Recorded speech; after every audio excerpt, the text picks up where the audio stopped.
it recording? Oh, must be okay. Yeah, let's just start. Welcome to W.O.W. Garage.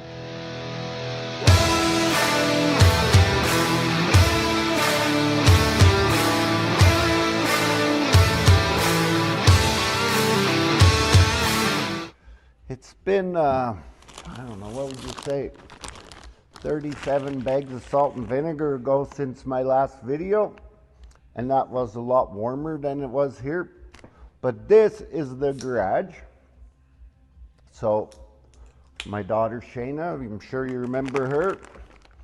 And we are ready to start doing videos in here. I guess I should tell you a little bit about myself. I didn't realize how slow and whatever I sounded on the video. I just hate watching myself. Everybody does. It's got nothing to do with the crayons I ate or paint chips or anything like that.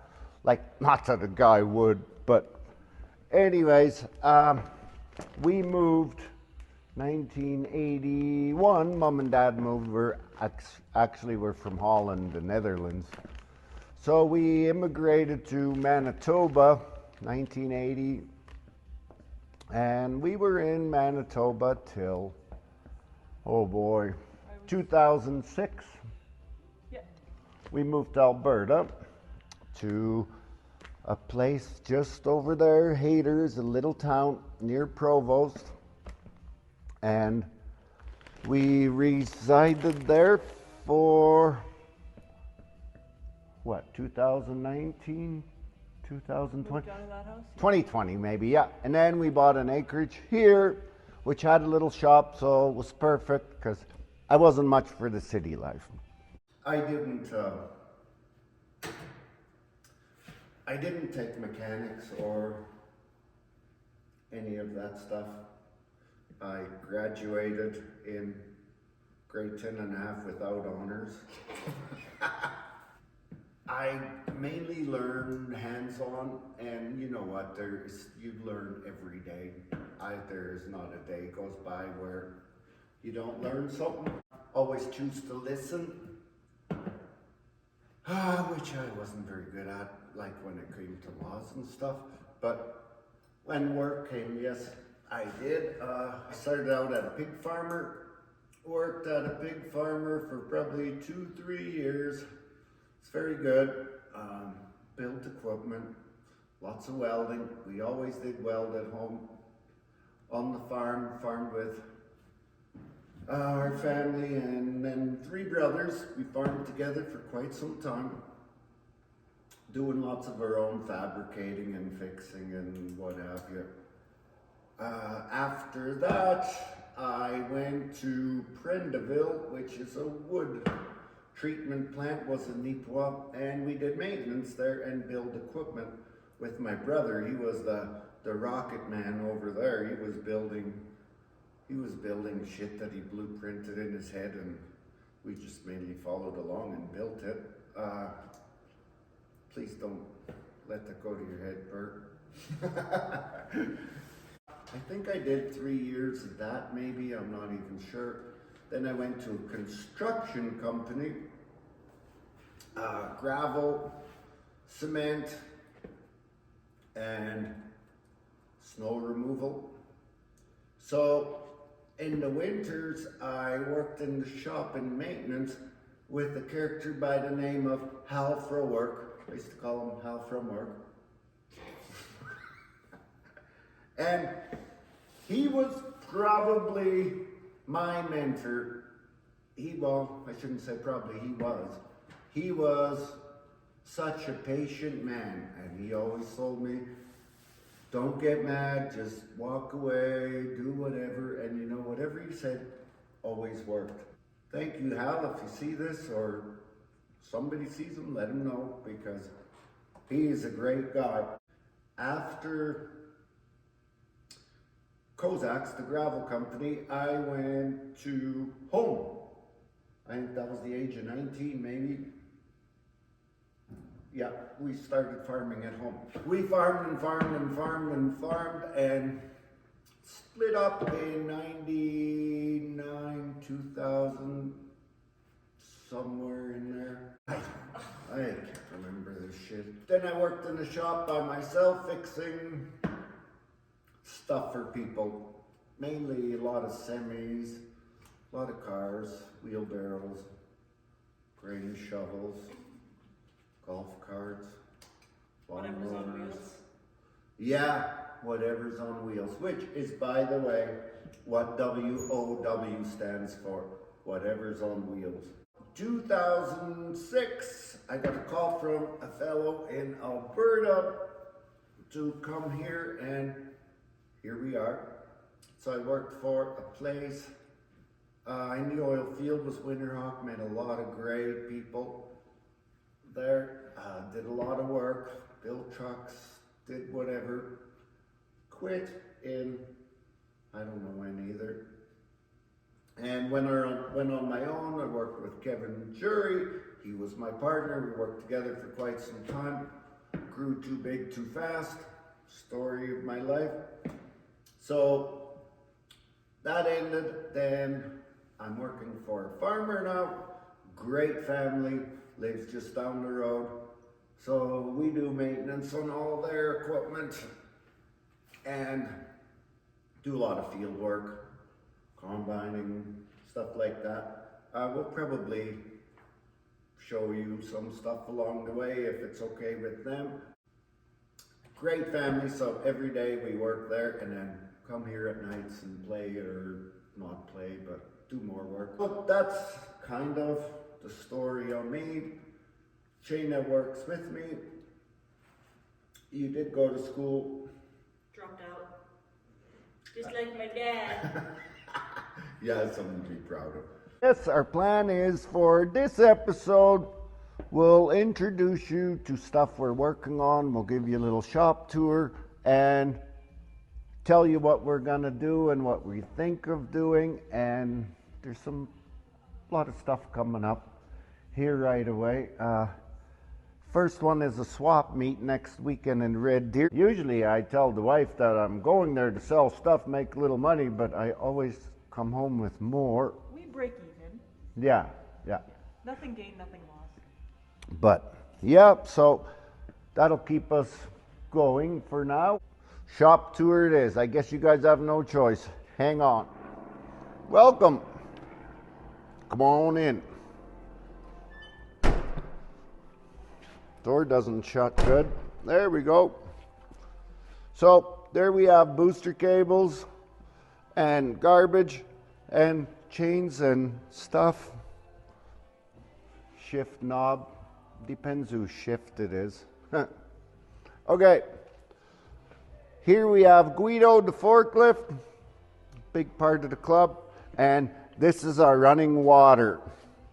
There is zero water in the shop, so this it is, Fred Flintstone-ish, but it works. So yeah, like I said, this is Guido. Guido I found in a junkyard that was abandoned by I don't know who. So it was missing a few parts, like the engine.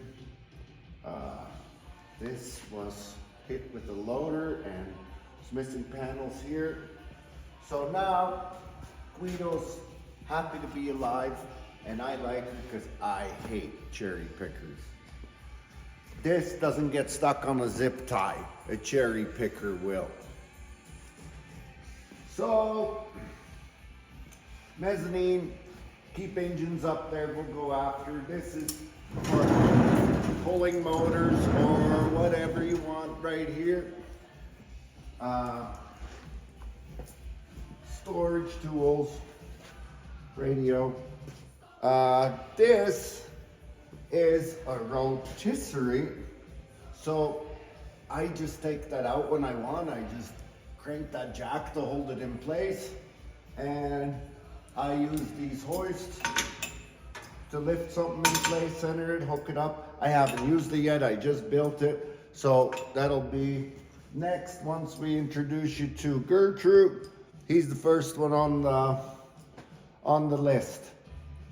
So that's trolley all the way through. Storage junk, all kinds of stuff. Yes, the shop is fairly clean, I'm not gonna lie. It's not gonna be like that for long.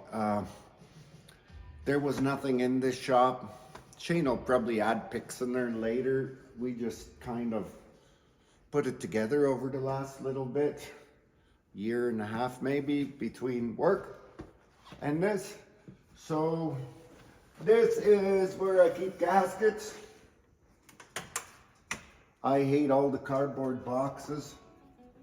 So there's 4 doors, probably not enough. There's anything from cat stuff to Cummins to lots of high performance Chevy stuff. And these are some leftovers that we didn't do yet. I like to finish everything at about 75% on the high. If Mom's gonna watch this, she's gonna say, I know. So this is the back of the rotisserie. The reason I use this little rubber tire, it doesn't slip on the floor very easy when you crank this. This is a wrecked Borgo cedar Packard tire. This is a customer's. This is actually, this is Winston. He was my go-to truck before Whitehorse, the more reliable truck. So this is Whitehorse's motor. We'll do that in an upcoming episode. And this is the kidney donator I found the other day, where I'm going to take the crank out of, and then I'll re-bearing Whitehorse's old heart and see if we can make her tick again. So if you come this way, we'll talk about Winston later. We can do it now. She can add pictures later. Winston came to us about 8 years ago with a 6.5 Chevy, and that lasted, I think, about 3 months. And it leaked more than, or leaked faster than I could carry oil to the bastard. So anyways, I had the motor out, pulled it out, and I was putting new gaskets in it, and a fellow come along and he wanted to buy the 6.5, and I just went, sure. And then I thought, well, that was smart. Now what the hell am I gonna do? But I had an old 12 valve Dodge 2-wheel drive. So I put the Cummins in here because this thing had an NV4500 4-speed transmission, so which Dodge uses also. So I figured, cool, I'll just swap the bell housing, slam the Cummins in, and that worked fantastic. Actually, it took a day, a little bit over a day, and problem was the 4-speed. It ate 3 of them. I did play with the Cummins a little bit. It's not a twin turbo, it's not a super beat puller, it's nothing fantastic. I gave it a little more fuel, advanced the timing some, different injectors. Anyway, what happened was overdrive in the NV4500 wanted outside every time. If I pulled the trailer, it would start tick, tick, tick, tick, and then from tick, tick to boom, no overdrive. It would strip the gears off. So a little later on in life, about 3 NV4500s, I put on a 6-speed, the NV5600, I believe it is. And it's been in it ever since. It is the greatest transmission ever. So then it spit out transfer cases for a little bit. Yeah, there's probably a pic of that somewhere too. But anyway, I gotta quit saying anyway. Now it's good. We are gonna redo it. I've got new interior, new cab, not new to him, a new box. All I did is really drive, abuse the shit out of it, pull stuff, but Winston's a good horse. So we'll get back to him at another episode.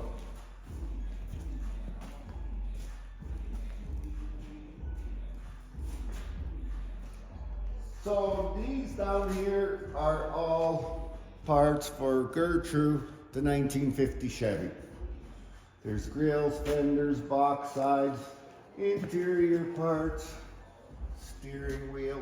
I bought it off a really nice fellow from Nipawin, Manitoba. That's where it comes from. Up here is Ursula. Oh, I can't even begin to think when I put it together. It was 2014, maybe 2015.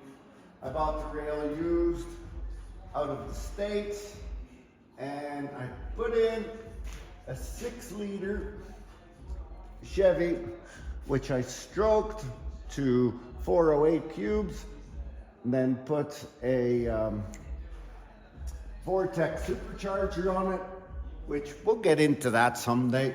And I put about a 50 shot of nitrous to it to cool the boosted air down. And unlike everyone else, I run a carburetor.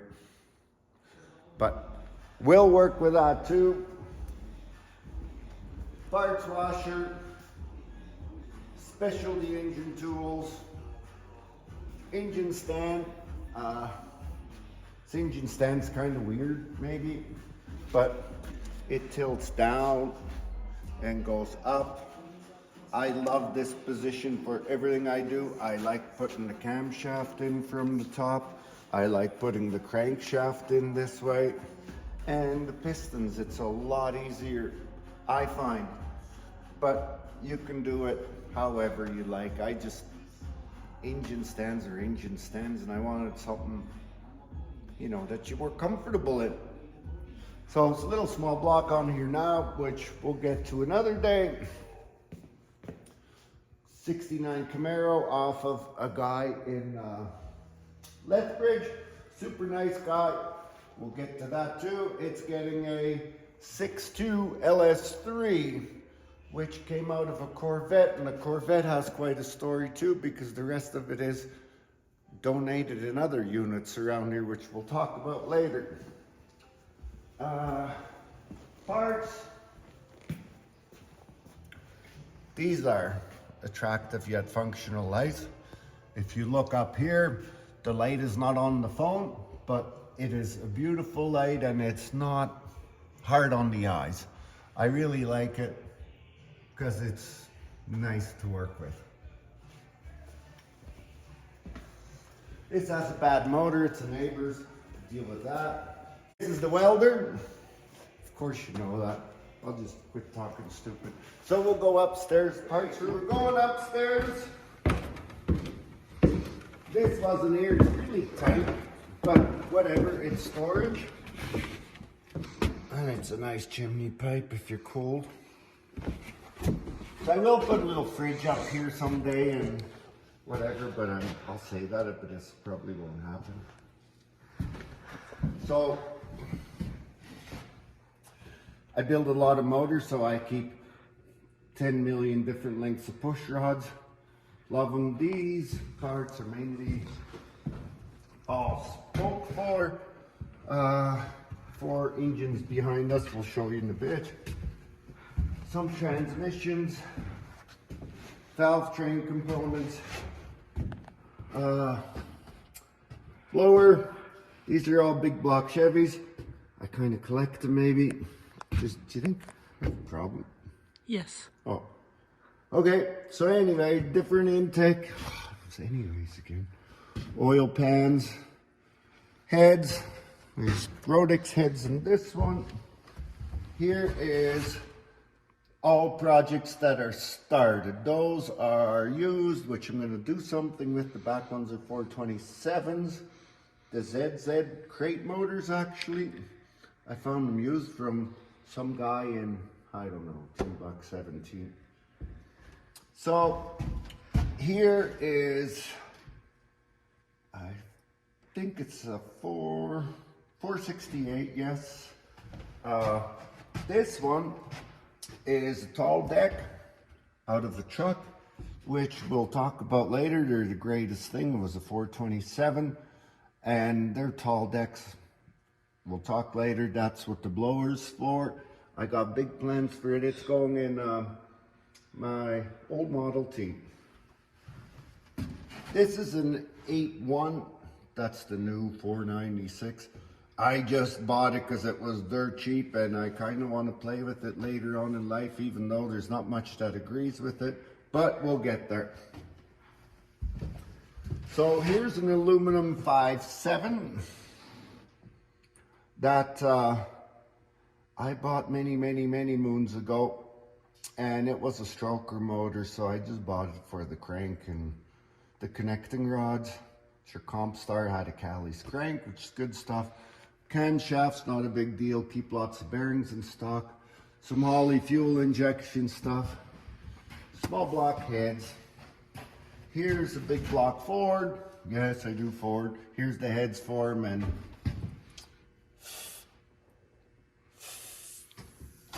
Ford, yeah, okay.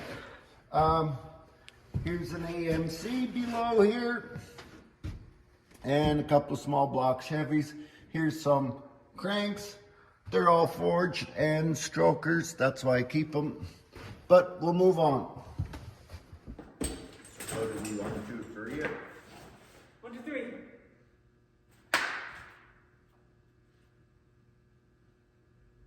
We'll tell you kind of what is on the agenda.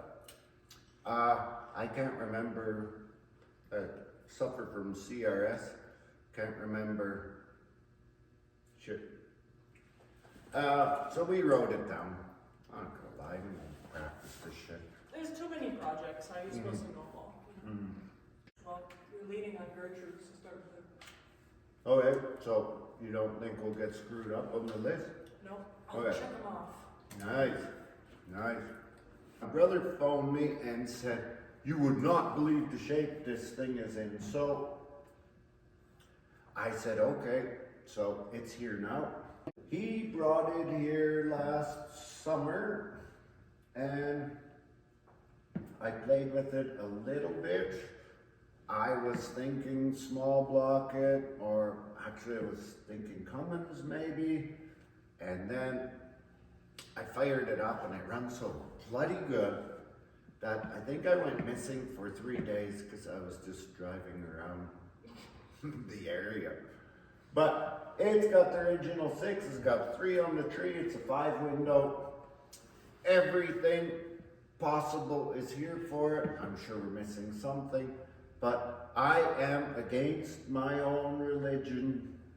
Gonna leave it alone, build it nice, normal, stock. Yes, I know. All you guys that know me are gonna say, have you leafed a new turn? No, doing it. So, that's hubcaps, that's the original axle, that's everything. I'll pull the little 6 out and redo it. It leaks a little bit, but it runs like a top. I could probably fire it up. Think I should? Probably. Guaranteed some bitch won't go because it's on camera. Here, hold these. Okay. Oh, should I lick them? That's a use. Didn't put them back in the bag. Very I can choose a kid. Yes, do that.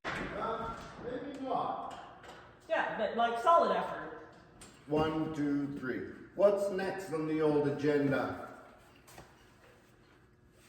The Camaro, the 69. It is not an SS, it's a clone, very nice car. It did have a 396 and a 400. He doesn't want to redo the whole car, but he wants the LS. I advertised this LS for sale, and he wanted it, so that's what I'm putting in.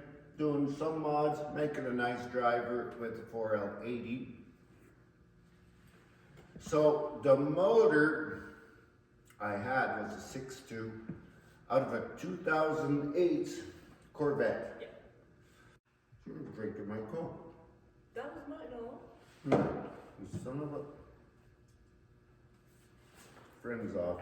The 2008 Corvette I bought many moons ago, back when Jesus lost his first tooth, I think. Somewhere, I'm not even gonna guess. I went down to way in the States to get it, and I was originally gonna put, I had a Pontiac Acadian, a 66. I was gonna put that on top, never did. I got the Cadian running with the small block, and I just used it and drove it, named her Sheba. Sheba was so awesome, but I just enjoyed the shit out of that car, and I wasn't fixing it. And then one day, a fellow caught me by surprise. He wanted it something bad, so I sold it to him, and within a year it was in World of Wheels in Calgary. We saw it. We spotted her immediately. That was crazy. Yeah, it was a nice surprise. Yeah. Well, since you're talking about the Corvette, you may as well go Duke.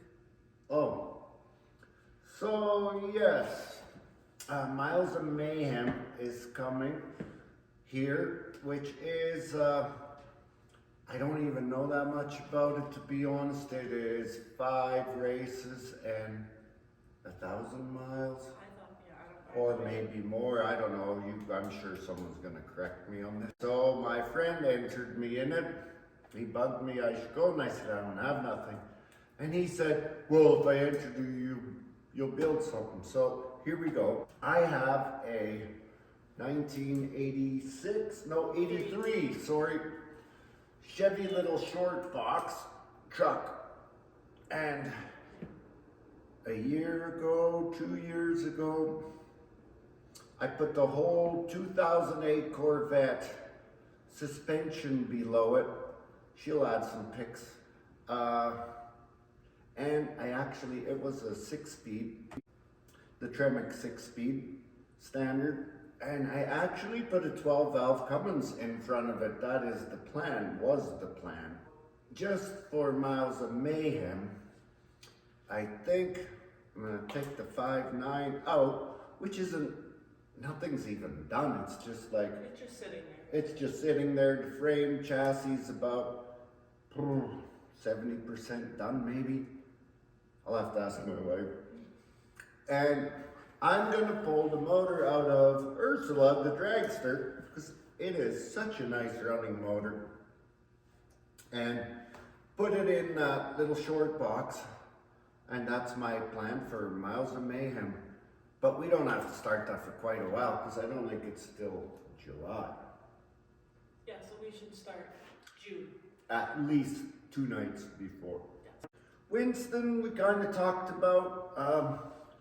She was my go-to girl for almost everything. Pulled trailers like a bastard. We had horse trailers, we had all kinds of stuff, and he pulled, and he never ever did care. Other than it's very picky on its trannies and transfer cases, but she's been good now. Actually, the transfer cases quit when I took the stupid drive shaft bearing out and just made a 1-piece drive shaft. That solved almost everything. Anyway, we'll get to him when it's his turn. Yeah, Blue is not here, but you'll see him. She'll add pictures. Blue is a 1997 Chevy with a 6.5. I have a soft spot for 6.5s. I always did like them. Mainly because you can take a squirt and a fuel tank and drive for 4 days. Like, that's how good on fuel that is. And yes, it's scared as hell as soon as you attach it to a trailer or whatever. But Blue has pulled her share of trailers. I could probably tell you stories that you won't believe. We won't get into it. But I'm sure someone's gonna comment what it did. I'd probably put a gazillion miles, and I think it's at 500 and some thousand K. Winston's at 480, 200 of some was with the Cummins, and the Cummins had 400, I think, when I got it. So it's a damn good motor, but it's tired now. It needs the shop. My wife's has a 03. No idea. 03 Denali XL, super long, rusty, suburban, well, no, it's a Denali XL, whatever the hell that is. So long one. All-wheel drive with a 6-liter. That thing is well over 600,000 K, and it has never, ever, ever, ever needed anything. The front diff piled once, and I kind of patched the case because it did some damage, but that's the extent of it. So I do not want to save the Denali, but I sure want to take the powertrain out and all-wheel drive something like a Chevelle or something one day. But that's in the back burner. I have 2 old Firebirds, which we'll take pictures of, in 1970, one with air conditioning. Any chip first? Why do I do that? Here, handle that. It's a nice shape, beautiful shape actually. It's got mostly new panels and junk on it, but it was painted by someone that shouldn't even have crayons, for Christ's sake. Horrible paint job. If you put it in daylight, it's 18 different colors. It's got the biggest fish eyes I've ever seen. I'd probably call them whale eyes. That's how bad it is. But the car is beautiful. It's a 400 automatic AC car. Nice. And then with it came another one, 1970, with the 350.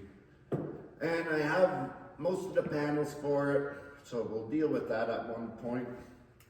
But not a big deal. Shayna bought a 1972 Javelin named Sierra. Blue, it's probably, well, you talk about it. I bought it in October. I don't know if it was 2020 or 2019. It doesn't matter, you can say whatever you want, they don't know. I think it was October 2020.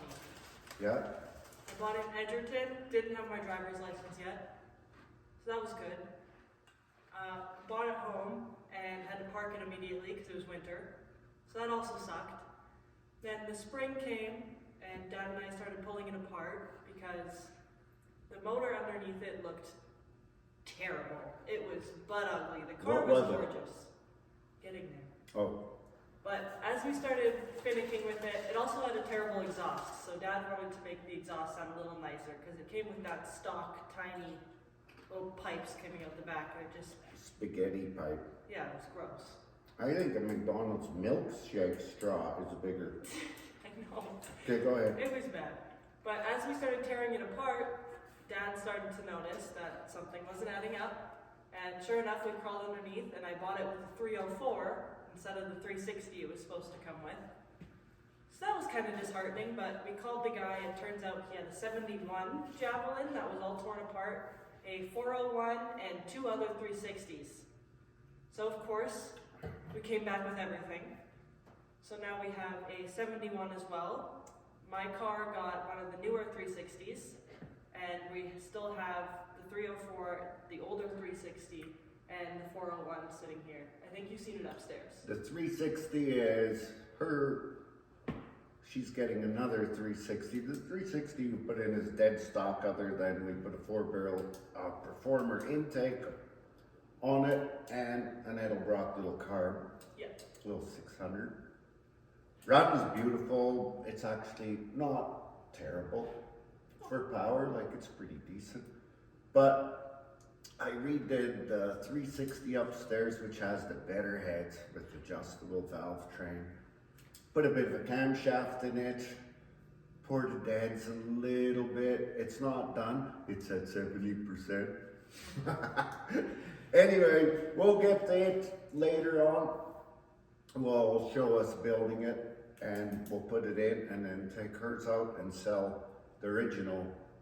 And the 401, I think we're going to couple to a 4-speed standard, which I have a handle on. It's not here yet, but we'll get it, and that's what we kind of want to put in the 71. Oh, Tony is, okay, some of you guys are going to laugh and know about it, is a 1926 Model T, which I bought shortly after Jesus was done breastfeeding, I think. I think it was 99, somewhere in there, because that's the car I was gonna get married in. So, I worked on it like a son of a bitch for 2 weeks. And then she called me a bunch of names and we were almost not gonna get married. Because I wasn't doing anything except concentrating on that thing. I had a couple of bugs.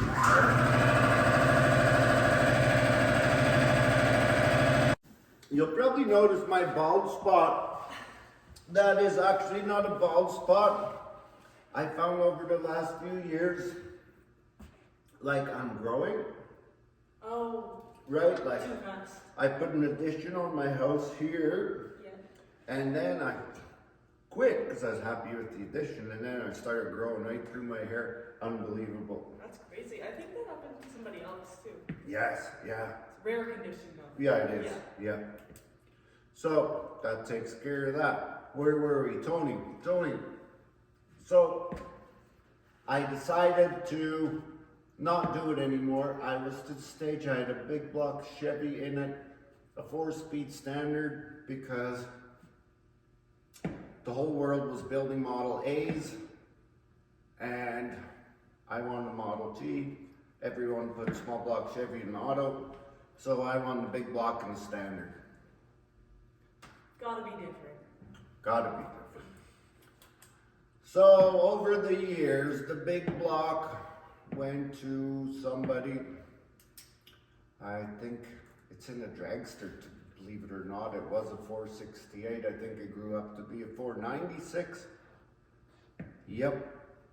Pat Baker. He has it. Pat Baker. Hey, Patty. And the diff was a Pontiac weird diff, you know, the one with the horseshoes on the cover. And a guy needed it for a GTO, so I took the diff out.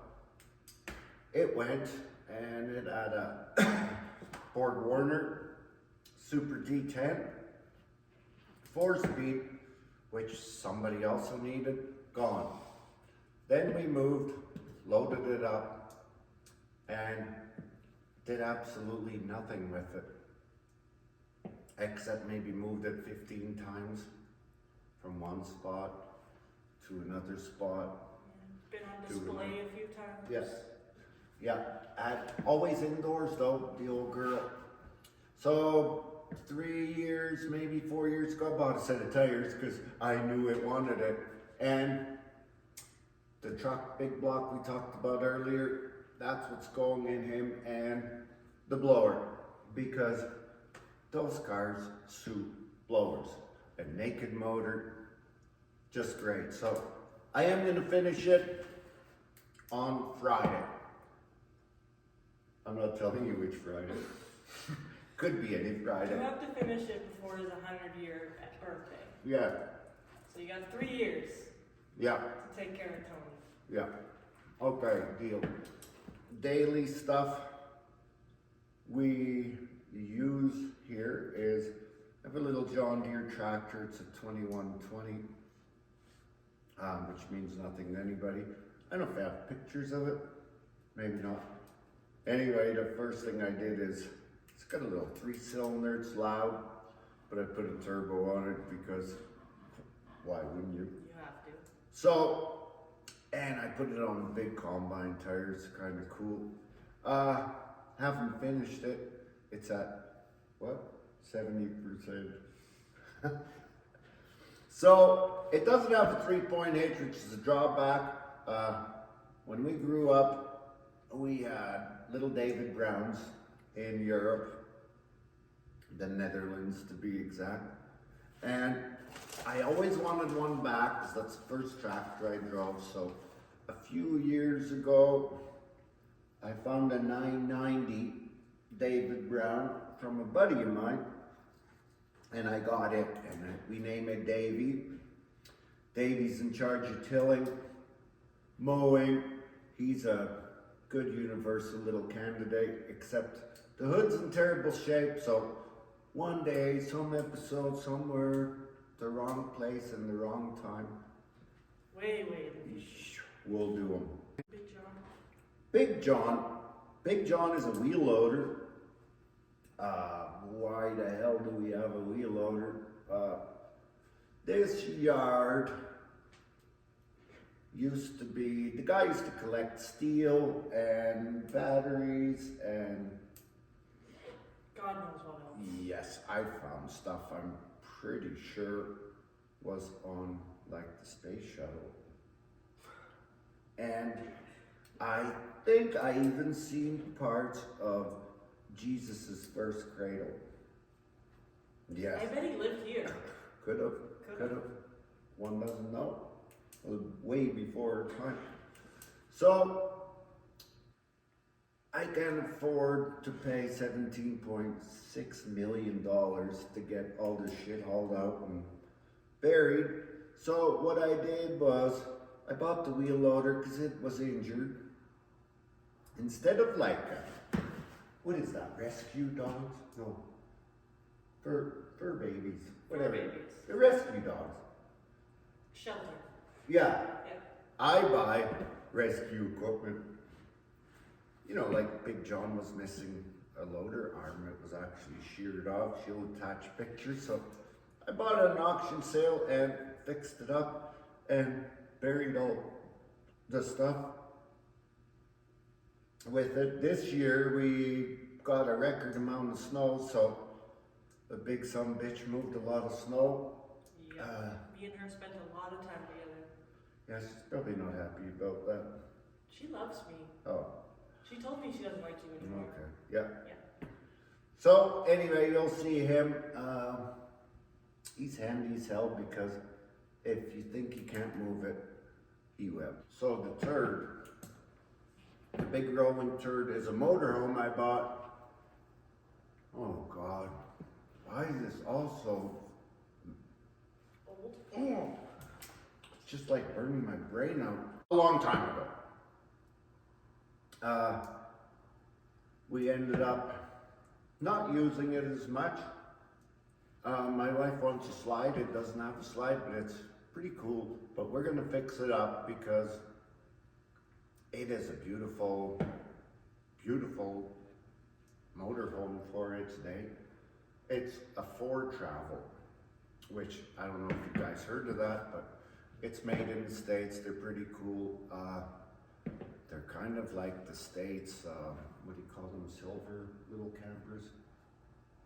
Those Oh, Airstream. Airstream, yeah, in the States, the Ford Travel is like almost an Airstream when it comes to motorhome, but we'll get to him too someday. Next weekend is the swap meet in Red Deer, which is a pretty big thing.